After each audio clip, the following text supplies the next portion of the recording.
Welcome to Let's Write This Movie, where we write a screenplay while sharing the process with the internet. I am your screenwriter, René Garcia. And I'm your collaborator, Brian Glass. Now, let's write this movie. How you doing, Brian? Good. How you doing, buddy? I was expecting tonight to be a little more momentous, but it's not going to be. I don't even know why I brewed tea. I made you wait all that time so I could brew tea, and then I realized we're going to be talking for like maybe 10 minutes. Yeah. And then we're going to go to sleep. You might get a sip in. Yeah. It still has to cool down. It's so hot right now. Oh, you need to drink tea like my wife. The second it's done, that's when it goes in. Straight from the kettle. She just puts the tea bag in her mouth and just pours. Let it brew in her mouth. Yeah. Can't taste anything for days. All the soft tissue in the throat. It's just blah. Oh, we're Westerners, man. We're weak. Oh, is that the problem? Anything outside of the West isn't. What's happening right now? Did you just have a seizure? You all right? Yeah, no, I had a little bit of a stroke. I can never remember. Romania. Boom. Brain activated. No? Am I all way off? Ukraine. Dude, that was my first. I was going to say that first. Honestly, I was going to say that first. I was like, it can't be the Ukraine. But I realized I'm always mixing up wives. I have friends with wives from... Oh, I thought you meant mine. What? What are we talking about? We're talking about your wife. I thought you were mixing up my wives. Oh, you... Look at you. You just took the joke another layer deeper. That's how I roll. Yes, you do. All right, folks. We're a little loopy tonight. I don't know why. A little bit. But to get us back on track, tonight is, or at least according to the website, let me just pull it up. Tonight we were supposed to see on November 22, which is tonight, the night that we are recording this, finalists being announced. Unfortunately, right below that, under contest info, it says semi-finalists have been announced. Oh. Normally, I would have expected that to say finalists. Unfortunately, they have not been announced. Unless, let me just refresh. Just stay on. Let's just keep doing this until they announce it. That'd be awesome. You know what's funny is I was waiting all day for an email. I was like, oh, I know the email's coming. It's gonna be around 1:30. I know it. I can feel it. And then no email. I was like, oh, that's weird. And I didn't check until I got in. Now. Yeah. Oh, okay. And there's nothing. So I would have thought at the very least they would have updated the date. Now, I think here's the issue that I think they're facing. That is, next week. They can't just push it back another week because next week is Thanksgiving, Black Friday. You know what I'm saying? Yeah, and they would have announced if it's going to be pushed back already. Yeah, you would have thought that. And so maybe I'm being a little too hard on them. We still have, at least on Pacific time, we still have roughly 6 hours for them to make the November 22 date. So, I guess we can just do a 6 hour long podcast here, Brian. Marathon. What do you say? Yeah, of course. As long as you don't mind that I'm asleep for most of it. Just wake me up when there's news. Exactly. I love it. All right. So, I try not to get my hopes up about these things, especially here we are in the finalists. I mean, it's going to be top 10. But I was reading the website, that contest website, and it said that this is the biggest genre contest that they have. And so I think my guess is a couple episodes ago of this being like maybe not as big, maybe not having as many submissions as other contests. Perhaps I'm wrong. I mean, just because it says that on the website doesn't necessarily mean that they received a lot of submissions this time around or that, that is necessarily accurate, all of that. Nevertheless, I did, I was filled a little bit with pride in having gotten this far. And, it's like winning the lottery, Brian, like literally winning the lottery. Okay. Like, where does your mind go? Like you start thinking about like how you're going to act when you read that you've got all 6 numbers. Right. Is it 6? Yeah. Is that with the little Powerball number? Asking the wrong guy. Me too. I barely play. I only play when it's like gajillion zillion dollars. Right. and then I don't win. But you think about what you would do. Exactly. And so today I couldn't resist but indulging in that a little bit, despite, oh man, I was just killed today with work. It's like everyone knew I was going to go on vacation next week. I'm taking the whole week off. Nice. And so today was like the last day to get work in. So they're like, give it to him right now. Both barrels. Boom. And then as I was like... Out of office? What? Yeah. It's noon. Why? How could he be? I can see him. He's not out of office. He's at his desk. Yeah. Out of office, little message comes up. I am currently ignoring you. Bingo. If you have anything important to ask me, please wait. It's probably going to be okay. Yeah. 2009 René would have done that. Yeah. Typically, my rule, and this is advice for young people who are entering the American workforce, corporate America, that is, always wait until the second angry email before you start working on something. That's how you know that someone really wants it. That rule actually works more often than not, Brian. I completely agree. That is it's wonderful, wonderful advice for the youth of America. Yes. Couldn't have said it better myself. All right. That's all I look for. Solidarity. Loyalty. Yeah. Fealty. You got it. Fealty. Yes. Okay. Well, before we get into the, the other little bit here that we're going to do, what's going on with you, man? How are you feeling? How you doing? It was good seeing you. Brian came out to see me, everybody. I did. What a guy. I think we had a good time. Good talk, good meal, good coffee. Flirted with some baristas. I would never do such a thing. I mean, I did. No, Brian, I did. Okay. But Brian is an excellent wingman. I do what I can to support the cause. You know what's funny? Side story here. Maybe 15 seconds. So I was flirting with another barista, and I was with my ex-coworker, and I'm flirting. He's not doing anything to help me as a wingman, right? So, I like to call things out in the moment rather than debrief later, because I think it just adds more fun, more chaos to the event. So, flirting with the barista, wingman not doing anything. I turn to him and I say, dude, you are a really bad wingman. And he looks at me, then he looks at the barista, and he's like, this guy's got a lot of money. And I'm like, that's it? That's all you got to do these days?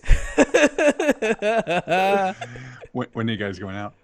We're not. She quit. She quit the next day. She quit in search of you. Oh. Sugar daddy. Yeah, that's what I'm saying. Okay, wow. Brian. I'm sorry. I seem to have hijacked what you were going to say. So that's okay. We know my relative state right now, and it is not completely coherent. So I have no problem taking a back seat here. All right, I'll just carry the show. Carry it, baby. So, I guess that's it. I mean, I kind of emoted to Brian while he was down that I'm just not feeling the writing. The muses are not calling to me. The juices aren't flowing. The muses aren't calling. For season 2. Well, right. For writing in general. I'm not feeling creative in this sense. However, while I was waiting, for our time, we normally do this at a particular time, and I had some time to kill, but not enough time to do something substantial. So I pulled up Epitaph. And I was like, well, you know what? Let me read what the reader is reading, right? With kind of these fresh eyes or whatever, and just, I wonder what they were thinking as they were reading. And I got to admit, man, I mean, I know I'm biased, obviously, because I wrote it, but it just feels like a solid script, like a solid, meaty script that has depth and layers, and I don't know what else to say. I mean, it's the kind of movie that I would want to see. Meaning, that's what we're supposed to do, right? Well, that's what you're supposed to be writing. Of course. I guess what I'm trying to get at is, I wish more movies were written in this fashion, in the sense of it's not just like a one character, maybe two characters that you know where it's going to go. You know that these are the only people you have to pay attention to, and that these other characters. Well, that's what I'm saying, right? Yeah. You know, it's like most of the time, you don't even know the other characters' names. It's like, oh yeah, the cop that helped him. It's like that cop has a name. Well, Sergeant Cop. Let me give you my my 2 cents on that. So I've been listening to other pods, you know, and they have like script challenges, and you know, they read part of it on the air, and I think when you hear other scripts read, you know, or hear other scripts read to you, so you can experience them, you know, you kind of get a little bit of a different perspective. And I think that some scripts try to be too clever.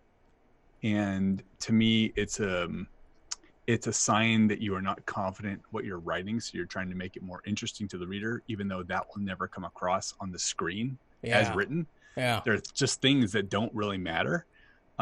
First off, and I feel like there's a brevity to your writing that I find interesting, because you know, that's where kind of the reader's imagination can sink in. You know, there's verisimilitude, I think, that is always present. And also I feel like there's a cinematic quality to Epitaph. Like I can really see it on the screen as I'm reading. And I mean, to me, that's a sign of a good script. Like I've read other scripts, you know, of things I've seen before. Yeah. And I mean, I don't really need to see it, because if I'm reading it and it's well written, sure, I'm experiencing the movie all over again. You know what I mean? And I think there's something great about that. And I don't think a lot of script writers who are aspiring have that ability. So that to me, I think gives you an edge, you know, and whether you get into the finalists, and hopefully you do, but if you don't, I feel like there's such a good core here that, you know, I've gone back and read it as well, and I've enjoyed it, you know, and I have my minor things, and I think we're going to go into another reader's notes on that as well.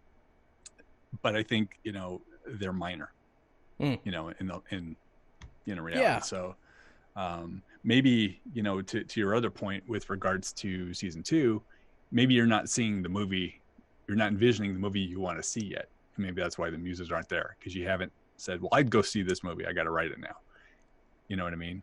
I know you always frame things around the big scenes, you know, and you kind of build the bridges between them. I just don't know if you want to see that movie yet. So, you know, I think we probably should stay open to.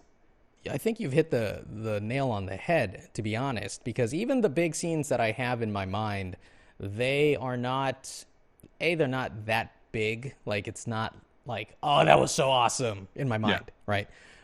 Secondly, they're not really defined. I mean, the things that are defined are like smaller scenes, and I don't think that is enough to get me to say that I'm comfortable using it for this project. Because I feel like, you know, it took me 6 months roughly to write a complete script for season 1, right? Yeah. And that's with something that I was already, you know, subject matter was already familiar with, and I already had like a good handle on what I wanted to see, and, you know, essentially how to get there. I mean, yeah, I had some gaps that were hard to traverse, but overall, I think it was less arduous than I was expecting. Now, with that said, if I'm just writing blindly, which is very close to how I feel for season 2 with this comic book idea, who knows how long it's going to take me? And I have a bad feeling there's going to be a lot of rewrites along the way. Yeah. And it's just going to be a slog. So, yeah. And you know, the other thing is, I want to be respectful to anyone who watches our episodes. You know that, hey, we are churning out content on a scheduled time. So I'm worried that it's going to take. I don't know how long it's going to take me to get out of this funk, I guess, if you can even call it a funk. As I mentioned in person, I think we just delay the beginning of season 2 until you're ready. Banter. Let's just banter. No, we probably won't do this show. And we'll do another show. I see. All right. And then when you're ready, then we move over to this, and full steam for 6 months. Yeah, I guess we could do that. We could just, at the end of this episode, hey, catch us on this other placeholder thing. See you soon. Yeah. Well, I work on getting Viagra for writers or whatever. Cialis for my writer dysfunction.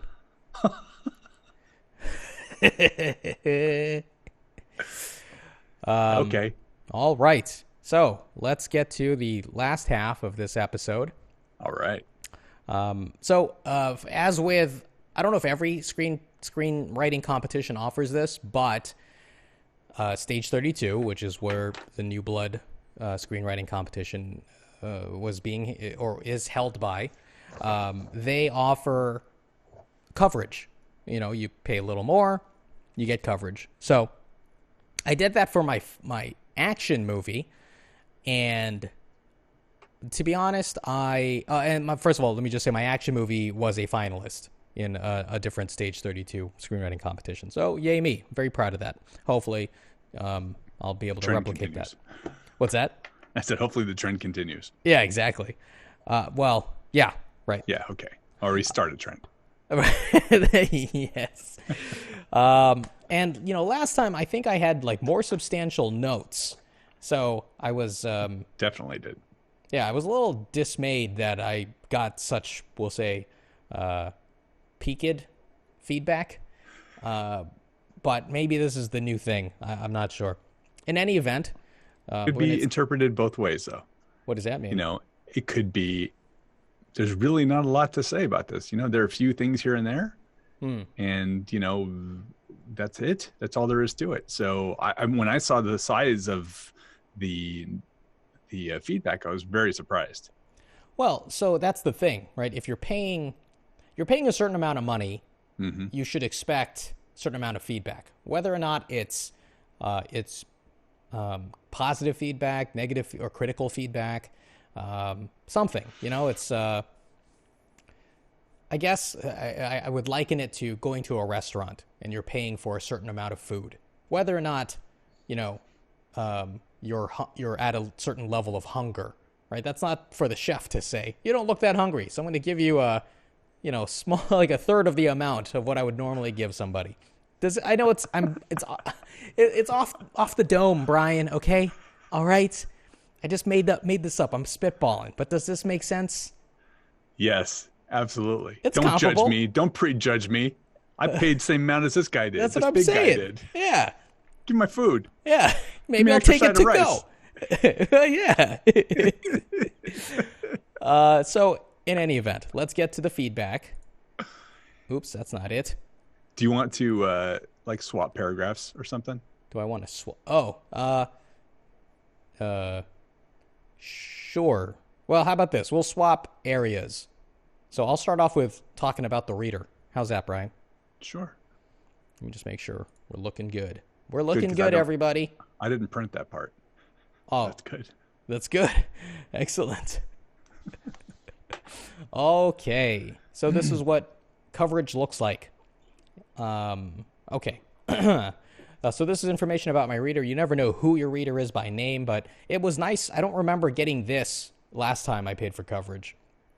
So my reader, your reader. Your reader is a staff writer on the television show starring Colin Hanks and Maria Bamford. One of her screenplays was named Best Spec. Best Spec of the Year. Spec means it's on the speculative market. So you're just writing without it being assigned. You're just trying to sell a script. Best Spec of the Year by the Tracking Board. I don't know what that is. And she received the Notable Writer Award for the New York Television Festival. And she's now repped by Writ Large. She loves helping people develop their ideas and grow as writers. That's a board that tracks, to answer your question. Hell yeah. Well, I didn't know if anyone knew what spec was. Does that explanation track? What? Does that explanation track? Yes, it tracks, Brian. It tracks. Bringing it back to corporate America. Was me reading along with you too big of an ask? Wow. Because I can put that idea right over there in the parking lot if you want. Yes, you can, Brian. Put a pin in it.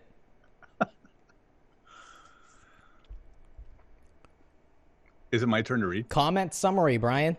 Okay. Like I said, I'm not looking at the screen, so. All right. Comment summary. Epitaph is a great idea for a movie, and the script is in good shape. It was enjoyable to read, and the writer did an excellent job creating this world with interesting characters and plot twists. The first reveal is that there may be zombies was super fun. And the story does a good job easing you into what type of movie this actually is. Quick comment. I mean, that's against something that we read before in other feedback. And I like that too. I like that the story kind of unfolds. Yeah. From dusk till dawn. You're watching one thing.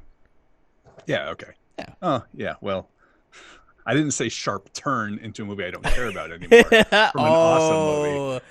an awesome movie to this ridiculous movie. Come on. No. Side by side. We gotta debate this out. 2 movies smashed together. From Dusk Till Dawn is excellent, bro. It's excellent. The first half is excellent. What's wrong with fighting the vampires? Oh man, it just goes into, it's like pure camp after such a cool movie, such a cool setup, such cool characterizations, and all of a sudden it's just dumb. It's just dumb. Not dumb, clever. Oh, terrible movie. Terrible ending, terrible half of a movie, and fantastic beginning. Wow. Yeah. I mean, don't get me wrong.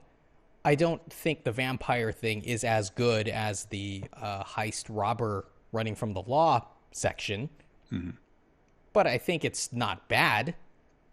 It's not. It's terrible. Okay. All right. Well, this is not going to be a productive discussion, so let's go back to reading the website. Shall I continue? Please do. That said, something to think about when polishing this script is the rules of the world, particularly with the undead in this. Because of George Romero and the Walking Dead franchise, the general movie-going public does have this understanding of the rules of zombies, the undead, that they have their heads cut off to die, they don't speak, there are different ways of getting infected, etc. Just another comment. Mm-hmm. But that's something we struggled with. You know, making sure those rules were pretty well defined, and I think they were. You know, I think at some point you do a script, and then you gotta hand it over to the director. Yeah. To execute the script, and I don't know if you could have done much more other than saying, you know, it seems like there are some rules to these creatures. Let's call them zombies. You know what I mean? It's like you gotta build it into naturally into the script, and I think you did. Yeah, I mean, I thought the whole fort thing, where, you know, the general or the captain is actually experimenting in real time, but him in the head. You know, it's hard for me to react non-emotionally in the moment to like things I hear that are critical. Okay, so let me just put that out there. But it does seep into my mind, like all the feedback I get from people. You know, it seeps in there, and I try to weigh it subconsciously, I think.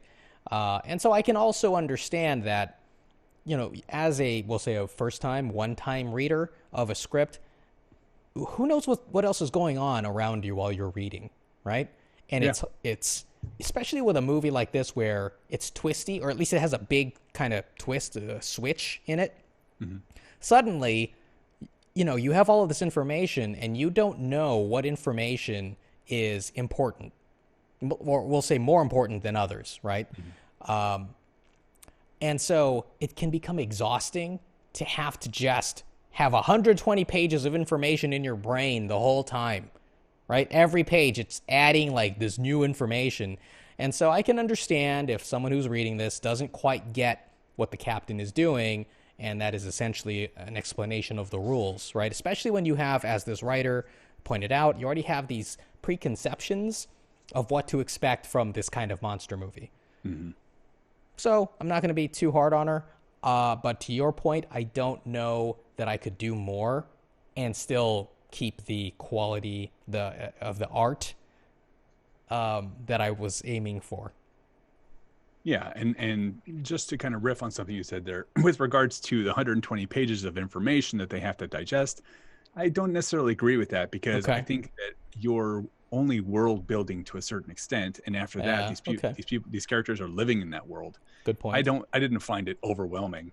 I mean, maybe the section that we're about to talk about here in a second, with regards to where did it actually originate. Yeah, I think there's some validity to that. But other than that, I didn't find there was anything complicated in terms of the world building and the rules of it at all. So, all right, I felt like that was actually a really good and natural way to explain the rules. And I think that, again, with a competent director, it'll be very easy to understand. That's exactly how I feel. You know, if there's a question, director will just ask me. Hopefully I'll be on the set. I can say, oh, it's this. And then they'll say, oh, that's easy to explain through this visual medium. We can show people. Yeah. Okay, Brian, please continue. Now, because Epitaph is slightly different, which is great, there may be something to specifying the rules of this world a bit more, just to ensure that viewers will be 100% on board. There may be something to being really clear where this virus comes from, whether it's the meteor or the snake oil, and a better sense of what the effects are. Even though this is a Western and the past isn't as medically advanced as the people in Night of the Living Dead or World War Z, having a clear understanding of how this virus affects people and differentiating it from the zombie virus we've seen before can definitely help. So I think we've kind of talked about how I feel about this. You know, I think it's another person kind of echoing the origin of the of the virus or of this disease, and it's up to you. I think you've gotten plenty of feedback on that. So why don't we switch over to you now to read? Okay, I'm going to read the next two sections because you had such a big section. Okay. Formatting. Formatting was great. For montages, usually each shot is labeled with a number or bullet point. I had no idea. Let me just say that. I've read different books. I've actually bought books. There was a time, everybody.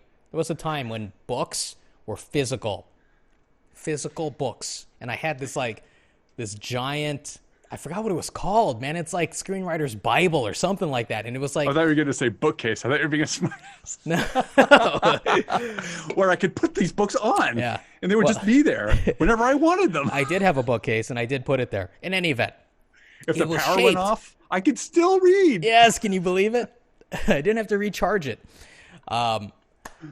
It's like it was shaped in like a child's oversized dimensions for a book. It was really strange why it was shaped like this. And nevertheless, that was how I learned a very big part of how I learned to write screenplays.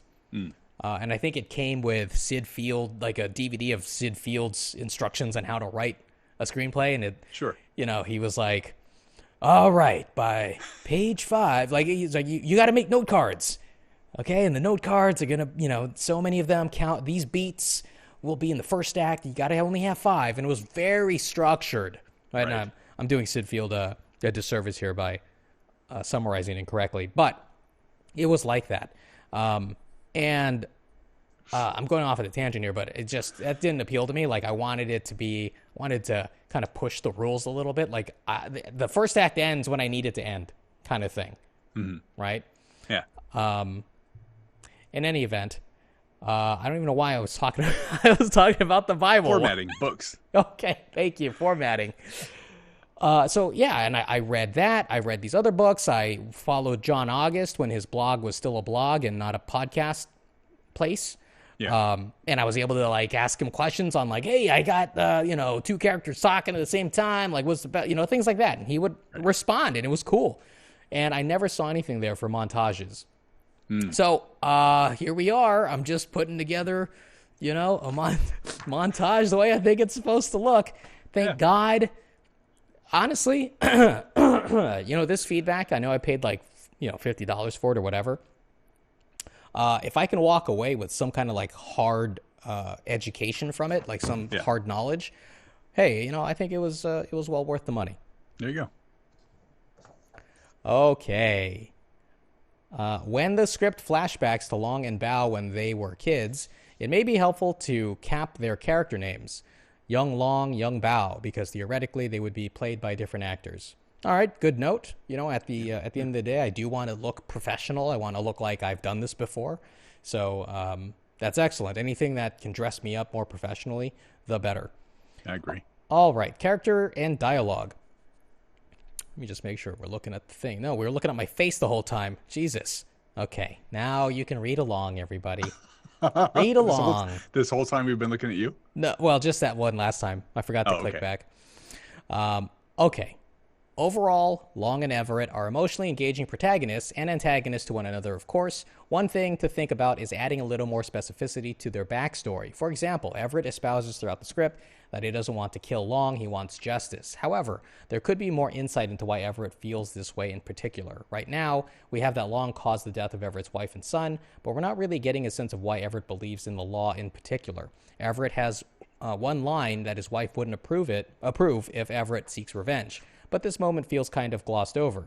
It doesn't really satisfy why Everett has this philosophy amidst this lawless setting. So this was the note that really stood out to me, only because it showed a close reading that this reader could identify the one line, that Everett says, which I think was great. It echoed a thought that I had in writing the script, in that I did want to have a longer, kind of a flashback backstory for Everett, that after the train, that he wasn't actually going to be a sheriff or a U.S. Marshal. He wasn't going to be a lawman in the flashback on the train. He was a clockmaker, right? That's why he has the pocket watch, and that's it's a misdirection, right? That he's only wearing it because he used to be a clockmaker, not because his wife and child, the pictures are in there. And I wanted him to be like, he becomes a drunkard, and his life just, he's suicidal, all of that. And it's the law, like maybe a sheriff or someone finds him, and like he's in jail or something, and he gets a talking to by this guy. And he's like, you know what, put your faith in the law. When everything else goes wrong, that's the one thing that, you can control, essentially, right? And so that's why it becomes his, rock in the storm. Yeah, but he finds solace in the law, in the structure of the law. Yeah, that's a good idea. Didn't you end up at 119? Did you go to 120? I think I chopped it down to 119. I'm not sure. Oh, there you go. One page of this backstory. Montage. Just bullets. Lots of bullets. Exactly. Well, here's the thing. When we talked about cutting, the thing that really could go is the whole train sequence. Right. Like, it doesn't have to be that specific. And then, if this ever goes to production, I can just explain to the director, like, hey, it would be cool if this was like the Titanic on a train, And he'd be like, yeah, or she, yeah. Seeing dollars at that point. Exactly. Yeah. I'd be like, remember the guy who falls down? And the director would finish my sentence and hits the propeller. Yeah, totally. This is what I do all day, folks. I just fantasize about these things that'll happen on set that will never happen. Okay. I'm just going to finish this off, Brian. Go ahead. I'm having too much fun talking. I feel pretty lucid today. I think it's because I'm taking vacation next week. All right. Oh, let me stop showing my face. Here we go. Plot and structure. The plot to Epitaph is really strong, and structurally it works well. Act 1 is fantastic, particularly with the standoff between Long and Everett, which really keeps you guessing when Act 2 rolls around, and they have to work together. Yes! One thing to think about is that Long kind of disappears from the first part of Act 2. There may be something to checking in on his character at some point, just so we get a sense of where he is emotionally. What do you think of that note, Brian? I mean, I think it's interesting, but it didn't really bother me in any of the times I read the story. Yeah. So it was a new thought for me. Yeah. And it didn't hit home as much as the one that you just talked about in terms of Everett's backstory a little bit. So I thought there may be some merit to it. It wasn't it wasn't something I was missing necessarily. I felt like the two were very well, explored, and I didn't miss that. I didn't miss him when he was gone there at the beginning. So yeah, I'm ambivalent as well. I think that it kind of reinforces the sense of, while we obviously have main characters that we're focusing on, it reinforces the sense of look, it's more about, or it elevates these other characters. Like, it elevates the town. Like, it's a town going through a crisis, and we just happen to focus on certain people. But if that has to change, I could be open to it. That's an interesting point. I hadn't thought of it. Like you're right. You could focus on another small subset of the population and tell their story. Yeah. Just as easily, and they may have escaped, or part of them, or some of them may have escaped. You just happen to be looking at these people. That's an interesting idea. Yeah, I didn't really, I didn't really think too much about this one. Sure. But overall, I felt like the notes were good. Just like I said, just shorter than I expected. Yeah. But you're right. She, right? The reader is a she. Yeah, she. She definitely read, everything. So I thought that was cool, and that kind of gave me solace when I saw the detail there. In that, okay, she didn't write a lot of notes, but she read the whole thing carefully. Mm-hmm. That to me is actually a good thing. Yeah. So, you know what? I've paid for a couple of different script coverage. I remember the first one for my action movie, Wake. A lot of the feedback was like summary of the story back to me, and while that has some value, maybe not as much value as people think, but something I noticed was that they were getting details wrong as they were summarizing it back to me. I was like, oh, that's no good. And then my romantic comedy, the feedback also had something similar where they were repeating something, like summarizing the story back to me in certain parts, maybe not as in-depth. But they were also, the movie's called Corina, and it's about this girl named Corina, and they were calling her Corinne. And I was like, uh-oh, was I outed? Like, does this person know who I'm talking about? I don't know. That got in your subconscious. A little bit. Or did you just leave a misspelling? No. Dude, I Control F, man. Control Find. Replace. Easy. In fact, R. You really shouldn't do H. that in Final Draft. They have a feature now called Replace Character. Oh, that's good. Because, I won't get into the details, but if you don't do it that way, it thinks that, that the old character still exists within the story, even though they're never referenced. Oh. Yeah. And so when you start typing, because it does auto completion, when you start typing that name a little bit, like T or whatever, it wants to fill in Tom. Like, right. No, Tom's no longer in this story. I don't know, man. All right. Well, look at that. We were able to drag this episode out to almost 40 minutes. It's pretty impressive. I think it's pretty good. Not unusual, though. I know. Loyal viewers, we don't know and we'll see you exactly yet. Again. So on that note, you may be able to find us on our other channel called Flick This Movie. Yeah, exactly. If there's anything worth watching, that is watching like on home video, really depends. Or Star Wars. I'll go in a month to Star Wars. That's probably the next time I'm going to the movies. Oh, okay. Or maybe we could do something off Disney Plus. Oh, there you go. We haven't talked about like the Mandalorian. The Mandalorian, the midichlorian. I'm actually tempted because I'm getting all this press for it now. Yeah. I'm tempted to ask if they have like a review account for reviewers, so I don't have to pay for it. So I want to give you guys press, but I got to watch the thing. I'm sure it's great. Love to review it. Yeah. Uh-huh. Oh, and I did get my press invite for Star Wars. So. Oh, there you go. Yeah, my brother's pretty happy. Yeah. There you go. All right, folks. Thank you for joining us for another episode of Let's Write This Movie. Brian, anything else you want to add?